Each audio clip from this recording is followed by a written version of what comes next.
This course is brought to you by AppyPie as part of our Academy series.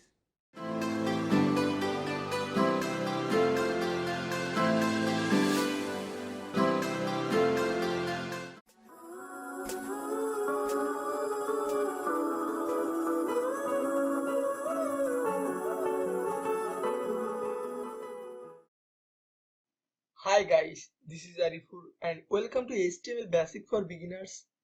In this lecture, I will discuss with you about HTML paragraph tag. The HTML p element defines a paragraph.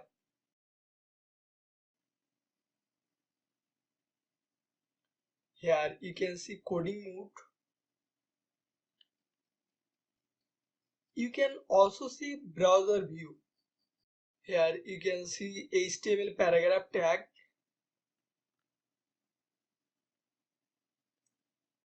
Here HTML paragraph tag start and here paragraph tag close.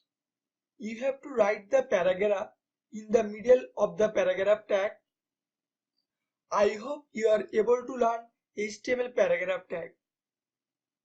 In the next lecture, I will show you how to use paragraph tag.